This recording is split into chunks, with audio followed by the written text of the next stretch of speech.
Hallelujah.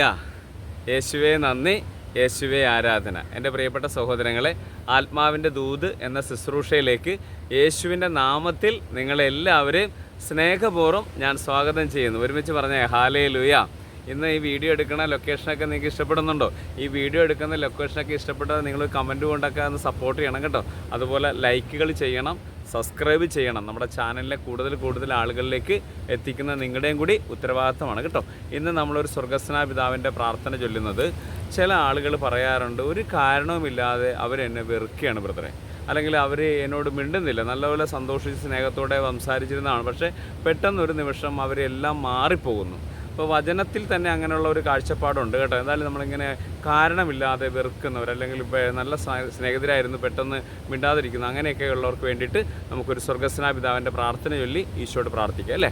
സ്വർഗസ്നായ ഞങ്ങളുടെ പിതാവേ, അങ്ങയുടെ നാമം പൂജിതമാകണമേ, അങ്ങയുടെ രാജ്യം വരണമേ, അങ്ങയുടെ തിരുമനസ്സ് സ്വർഗത്തിലെ പോലെ ഭൂമിയിലുമാകണമേ.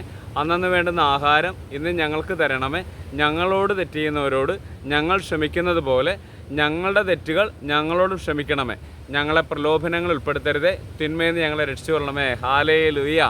ഇന്ന് നമ്മൾ ധ്യാനിക്കുന്ന വചനഭാഗം യോഹന്നാൻ്റെ സുവിശേഷം 15-ാം അധ്യായം 25-ാം തിരുവചനം.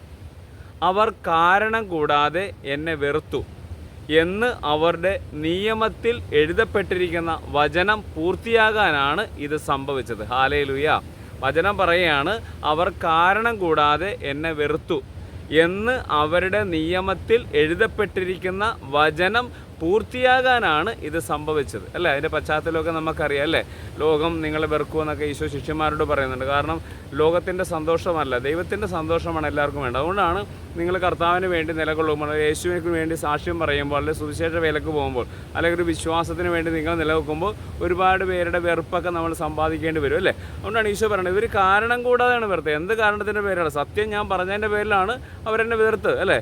എന്താണ് സത്യം? ഞാനാണ് സത്യമെന്ന് പറഞ്ഞതാണ് അവർക്ക് ഇഷ്ടപ്പെടാൻ അല്ലേ. അപ്പോൾ ഇങ്ങനെയുള്ള പശ്ചാത്തലങ്ങളൊക്കെ നമ്മുടെ ജീവിതത്തിലും ഉണ്ടാകും. അപ്പോൾ ഈ ഒരു അവസ്ഥയിൽ നിൽക്കുന്ന ആരെങ്കിലുമൊക്കെ ഉണ്ടെങ്കിൽ അവർ കൂടി ഈ വചനമൊക്കെ ഒന്ന് ധ്യാനിച്ച്, കാരണമില്ലാതെ മറ്റുള്ളവർ നമ്മളെ ദുഷിച്ചു സംസാരിക്കുമ്പോൾ, വെറുപ്പോടുകൂടി കാണുമ്പോൾ ഈ വചനം ഓർത്ത് അവർക്ക് വേണ്ടി കൂടി നമ്മൾ പ്രാർത്ഥിക്കാൻ കടപ്പെട്ടിരിക്കുകയാണ് അല്ലേ. ഈ നിമിഷം ഈ ടോക്ക് കണ്ട് പ്രാർത്ഥിക്കുന്ന എല്ലാവരും ഈശോയുടെ നാമത്തിൽ അനുഗ്രഹിക്കട്ടെ എന്ന് പ്രാർത്ഥിച്ചുകൊണ്ട്, പിതാവിൻ്റെയും പുത്രൻ്റെയും പരിശുദ്ധാത്മാവിൻ്റെയും നാമത്തിൽ ആമേൻ.